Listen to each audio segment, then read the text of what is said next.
15।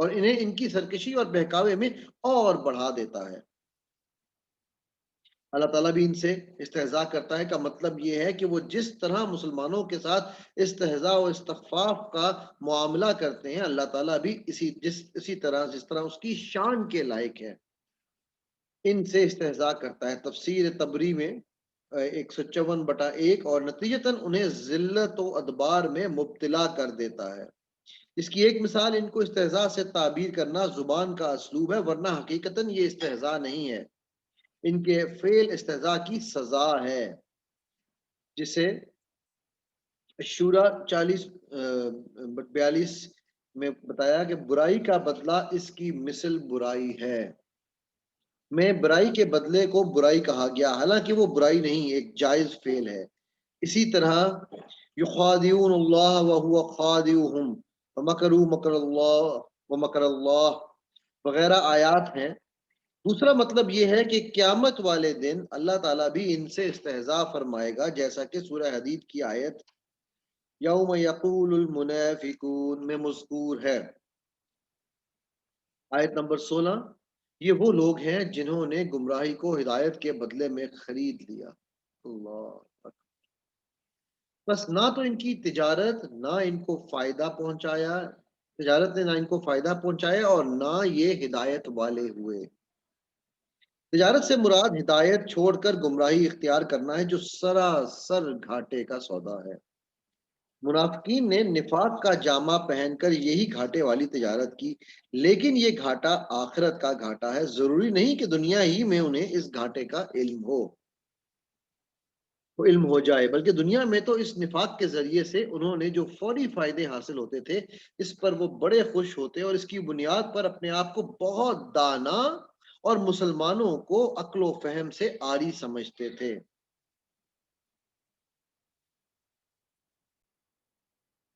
آیت نمبر 17، ان کی مثال اس شخص کی سی ہے جس نے آگ جلائی، بس آس پاس کی چیزیں روشنی میں آئی ہی تھیں کہ اللہ نے اس کے نور کو لے گیا اور انہیں اندھیرے میں چھوڑ دیا جو نہیں دیکھتے۔ حضرت عبداللہ بن مسعود رضی اللہ فرماتے ہیں اور دیگر صحابہ رضی اللہ عنہم نے اس کا مطلب یہ بیان فرمایا، نبی صلی اللہ علیہ وسلم جب مدینہ تشریف لائے تو کچھ لوگ مسلمان ہو گئے، لیکن پھر جلد ہی منافق ہو گئے۔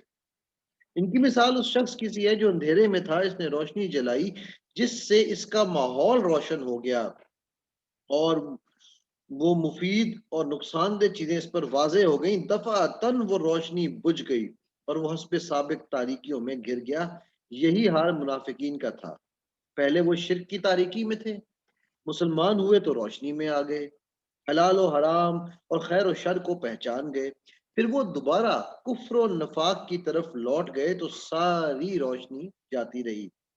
فتح القدیر کی یہ روایت ہے۔ آیت نمبر 18 میری بڑی فیوریٹ آیت ہے یہ قرآن کی، سمن بکمن امیون فہم لا یرجعون، بہرے، گونگے، اندھے، بس وہ نہیں لوٹتے۔ آیت نمبر 19، یا آسمانی برسات کی طرح جس میں اندھیریاں اور گرج ہو اور بجلی ہو، موت سے ڈر کر کڑاکے کی وجہ سے اپنی انگلیاں اپنے کانوں میں ڈال لیتے ہیں اور اللہ کافروں کو گھیرنے والا ہے۔ آیت نمبر 20، قریب ہے کہ بجلی ان کی آنکھیں اچک لے، جب ان کے لیے روشنی کرتی ہے تو اس میں چلتے پھرتے ہیں اور جب ان پر اندھیرا کرتی ہے تو کھڑے ہو جاتے ہیں، اور اگر اللہ چاہے تو ان کے کانوں اور آنکھوں کو بیکار کر دے۔ یقیناً اللہ ہر چیز پر قدرت رکھنے والا ہے۔ یہ منافقین کے ایک دوسرے گروہ کا ذکر ہے جس پر کبھی حق واضح ہوتا ہے اور کبھی اس کی بابت وہ ریب و شک میں مبتلا ہو جاتا ہے۔ بس ان کے دل ریب و تردد میں اس بارش کی طرح ہیں جو اندھیروں، شکوک، کفر اور نفاق میں اترتی ہے۔ گرج چمک سے ان کے دل ڈر جاتے ہیں، تاکہ خوف کے مارے اپنی انگلیاں اپنے کانوں میں ٹھونس لیتے ہیں، لیکن یہ تدبیریں اور یہ خوف و دہشت انہیں اللہ کی گرفت سے نہیں بچا سکے گا، کیونکہ وہ اللہ کے گھیرے سے نہیں نکل سکتے۔ کبھی حق کی کرنیں ان پر پڑتی ہیں تو حق کی طرف جھک پڑتے ہیں، لیکن جب اسلام یا مسلمانوں پر مشکلات کا دور آتا ہے تو پھر حیران و سرگرداں کھڑے ہو جاتے ہیں۔ ابن کثیر: منافقین کا یہ گروہ آخر وقت تک تذبذب اور گو مگو کا شکار اور قبول حق یعنی اسلام سے محروم رہتا ہے۔ آیت نمبر 21: اے لوگو اپنے اس رب کی عبادت کرو جس نے تمہیں اور تم سے پہلے کے لوگوں کو پیدا کیا، یہی تمہارا بچاؤ ہے۔ آیت نمبر 22: جس نے تمہارے لیے زمین کو فرش اور آسمان کو چھت بنایا، آسمان سے پانی اتار کر اس سے پھل پیدا کر کے تمہیں روزی دی، خبردار باوجود جاننے کے اللہ کے شریک مقرر نہ کرو۔ اللہ۔ اس کی تفسیر میں فرماتے ہیں کہ ہدایت اور ضلالت کے اعتبار سے انسانوں کے تین گروہوں کے تذکرے کے بعد اللہ تعالیٰ کی وحدانیت اور اس کی عبادت کی دعوت تمام انسانوں کو دی جا رہی ہے۔ فرمایا کہ جب تمہارا اور کائنات کا خالق اللہ ہے، تمہاری تمام ضروریات کا مہیا کرنے والا وہی ہے، تو پھر تم اسے چھوڑ کر دوسروں کی عبادت کیوں کرتے ہو؟ دوسروں کو اس کا شریک کیوں ٹھہراتے ہو؟ اگر تم عذاب خدابندی سے بچنا چاہتے ہو تو اس کا صرف ایک ہی طریقہ ہے کہ اللہ کو ایک مانو اور صرف اسی کی عبادت کرو، جانتے بوجھتے شرک کا ارتکاب مت کرو۔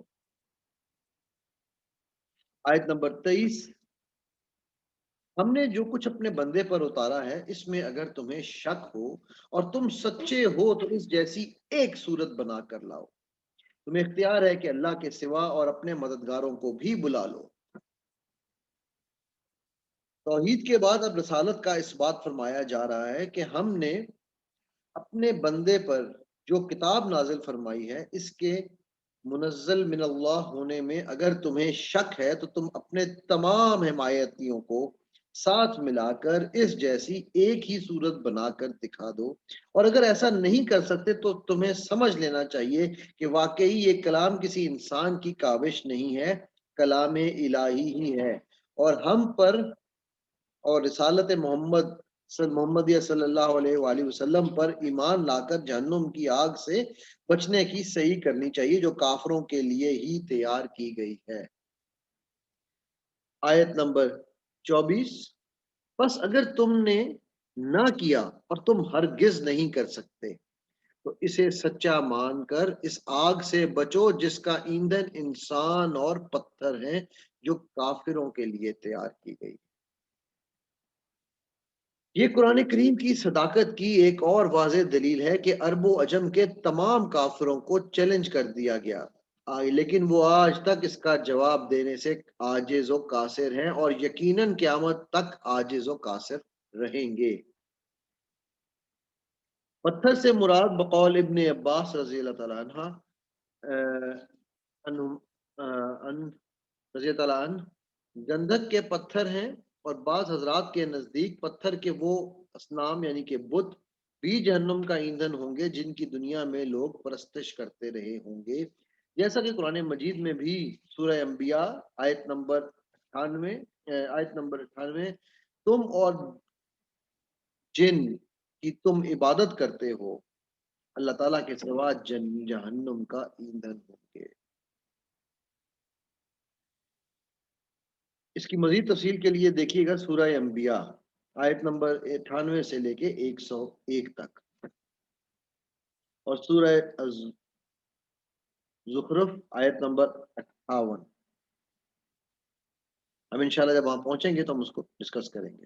اس سے تو ایک تو یہ معلوم ہوا کہ جہنم اصل میں کافروں اور مشرکوں کے لیے تیار کی گئی ہے، اور دوسری بات یہ معلوم ہوئی کہ جنت اور دوزخ کا وجود ہے جو اس وقت بھی ثابت ہے۔ یہی سلف امت کا عقیدہ ہے، یہ تمثیلی چیزیں نہیں ہیں جیسا کہ بعض متجددین اور منکرین حدیث باور کراتے ہیں۔ آیت نمبر 25: اور ایمان والوں اور نیک عمل کرنے والوں کو ان جنتوں کی خوشخبریاں دے دو جن کے نیچے نہریں بہ رہی ہیں، جب کبھی وہ پھلوں کا رزق دیے جائیں گے اور ہم شکل لائے جائیں گے تو کہیں گے یہ وہی ہے جو ہمیں اس سے پہلے دیے گئے تھے، اور ان کے لیے بیویاں بھی ہیں صاف ستھری، اور وہ ان جنتوں میں ہمیشہ رہنے والے ہیں۔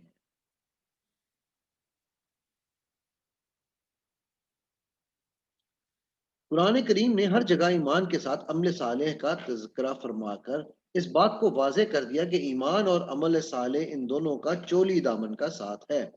عمل صالح کے بغیر ایمان ثمر آور نہیں، اور ایمان کے بغیر اعمال خیر کی عند اللہ اخروی لحاظ سے کوئی اہمیت نہیں۔ اور عمل صالح کیا ہے؟ جو سنت کے مطابق ہو اور خالص رضا الہی کی نیت سے کیا جائے۔ خلاف سنت عمل بھی نامقبول، اور نمود و نمائش اور ریاکاری کے لیے کیے گئے عمل بھی مردود و مطرود۔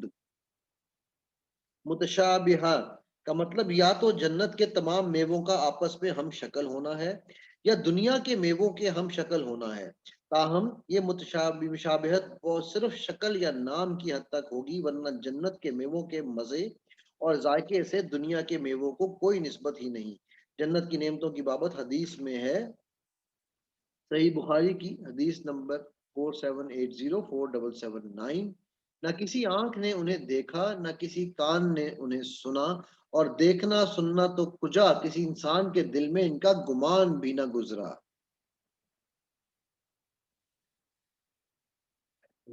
خالدون، صاف ستھری،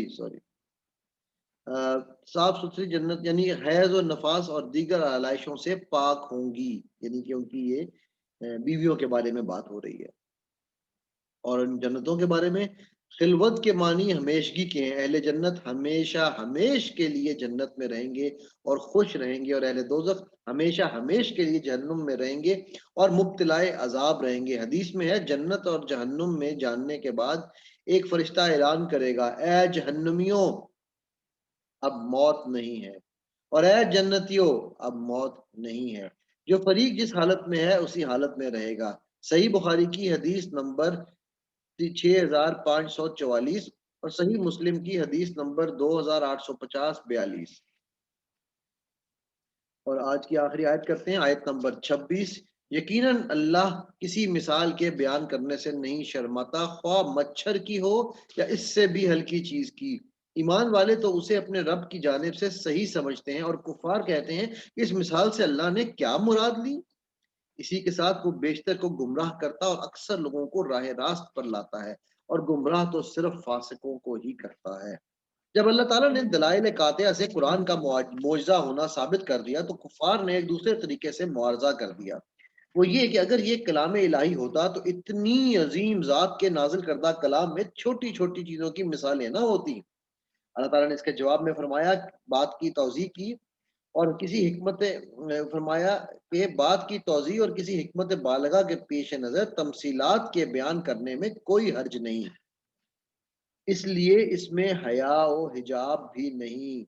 فوقہا جو مچھر کے اوپر ہو، یعنی پر یا بازو مراد اس سے مچھر سے بھی حقیر تر چیز، یا فوق کے معنی اس سے بڑھ کر بھی ہو سکتے ہیں۔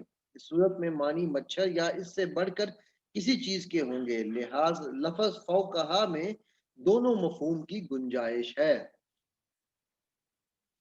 اللہ تعالیٰ کی بیان کردہ مثالوں سے اہل ایمان کے ایمان میں اضافہ اور اہل کفر کے کفر میں اضافہ ہوتا ہے، اور یہ سب اللہ کے قانون قدرت و مشیت کے تحت ہی ہوتا ہے، جسے قرآن نے نولیہ ما تولا سورہ نساء کی آیت نمبر 115، جس طرف کوئی پھرتا ہے ہم اس طرف اس کو پھیر دیتے ہیں۔